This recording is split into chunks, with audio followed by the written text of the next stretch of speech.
राजधानी दिल्ली। रात के 12 बजे थे। रात का सन्नाटा और अचानक दिल्ली, मुंबई, नागपुर में चारों ओर फोन की घंटियां बज उठी। राजभवन मौन था, संसद मौन थी, राष्ट्रपति भवन मौन था। हर कोई कश्मकश में था। शायद कोई बड़ा हादसा हुआ था। यह किसी बड़े हादसे या आपदा से कम नहीं था। कोई अचानक हमें छोड़कर चला गया था, जिसके जाने से करोड़ों लोग दुख भरे आंसुओं से विलाप कर रहे थे। देखते ही देखते मुंबई की सारी सड़कें भीड़ से भर गई। पैर रखने की भी जगह नहीं बची थी मुंबई की सड़कों पर, क्योंकि पार्थिव शरीर मुंबई लाया जाना था और अंतिम संस्कार भी मुंबई में ही होना था। नागपुर, कानपुर, दिल्ली, चेन्नई, मद्रास, बेंगलोर, पुणे, नासिक और पूरे देश से मुंबई आने वाली रेलगाड़ियों और बसों में बैठने को जगह नहीं थी। सब जल्द से जल्द मुंबई पहुंचना चाहते थे और देखते ही देखते अरब सागर वाली मुंबई जनसागर से भर गई। कौन था यह शख्स जिसके अंतिम दर्शन की लालसा में जन सैलाब रोते बिलखते मुंबई की ओर बढ़ रहा था? देश में यह पहला प्रसंग था जब बड़े बुजुर्ग छोटे छोटे बच्चों जैसे छाती पीट पीट कर रो रहे थे। महिलाएं आक्रोश कर रही थी और कह रही थी, मेरे पिता चले गए, अब कौन है हमारा यहाँ। चंदन की चिता पर जब उसे रखा गया तो लाखों दिल रुदन से जल रहे थे। अरब सागर अपनी लहरों के साथ किनारों पर थपकता और लौट जाता, फिर थपकता, फिर लौट जाता। शायद अंतिम दर्शन के लिए वह भी जोर लगा रहा था।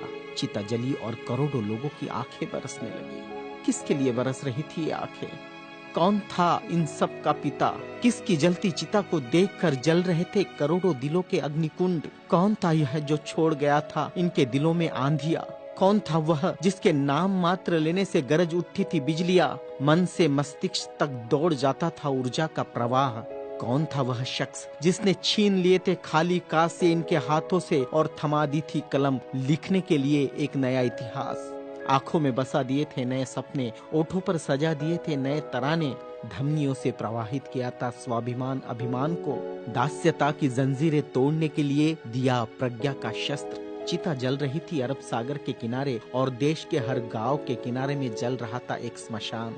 हर एक शख्स की आंखों में और दिल में भी, जो नहीं पहुंच सका था अरब सागर के किनारे, एक टक देख रहा था वह उसकी प्रतिमा या गांव के उस झंडे को जिसमें नीला चक्र लहरा रहा था, या बैठा था भूख प्यास भूल कर अपने समूह के साथ उस जगह जिसे वो बुद्ध विहार कहता था। क्यों गांव शहर में सारे समूह भूखे प्यासे बैठे थे उसकी चिता की आग ठंडी होने का इंतजार करते हुए। कौन सी आग थी जो वह लगाकर चला गया था? क्या विद्रोह की आग थी या थी वह संघर्ष की आग? भूखे नंगे बदनों को कपड़ों से ढकने की थी आग? असमानता की धज्जियां उड़ाकर समानता प्रस्थापित करने की आग? चवदार तालाब पर जलाई हुई आग अब बुझने का नाम नहीं ले रही थी। धू धू जलती मनुस्मृति धुएं के साथ खत्म हुई थी। क्या यह वह आग थी जो जलाकर चला गया था वह? सारे ज्ञानपीठ, स्कूल, कॉलेज मरुभूमि जैसे लग रहे थे। युवा युवतियों की कलकलाहट आज मौन थी। जिन्होंने हाथ में कलम थमाई, शिक्षा का महत्व समझाया, जीने का मकसद दिया, राष्ट्र प्रेम की ओतप्रोत भावना जगाई, वह युगंधर, वह प्रज्ञा सूर्य काल के कपाल से ढल गया था। जिस प्रज्ञा तेज ने चेहरे पर रोशनियां बखेरी थी, क्या वह अंधेरे में गुम हो रहा था? बड़ी अजीब कश्मकश थी। भारत का महान पत्रकार, अर्थशास्त्री, दूरदृष्टा क्या दृष्टि से ओझल हो जाएगा? सारे मिलों पर ऐसा लग रहा था जैसे हड़ताल चल रही हो। सुबह शाम आवाज देकर जगाने वाली धुआं भरी चिमनियां भी आज चुपचाप थी। खेतों में हल नहीं चला पाया किसान। क्यों? सारे ऑफिस, सारे कोर्ट, सारी कचहरियां सूनी हो गई, जैसे सूना हो जाता है बेटी के विदा होने के बाद बाप का आंगन। सारे खेतीहर मजदूर, किसान असमंजस में थे। ये क्या हुआ? उनके सिर का छत्र छीन गया। वह जो चंदन की चिता पर जल रहा है, उसने ही तो जलाई थी जबरान जोत।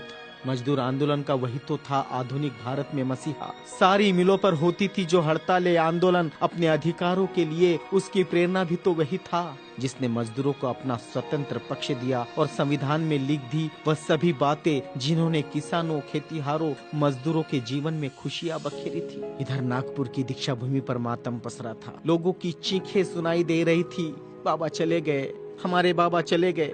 आधुनिक भारत का वह सपुत्र जिसने भारत में लोकतंत्र का बीजारोपण किया था, जिसने भारत के संविधान को रचकर भारत को लोकतांत्रिक गणराज्य बनाया था, हर नागरिक को समानता, स्वतंत्रता और न्याय का अधिकार दिया था, वोट देने का अधिकार देकर देश का मालिक बनाया था।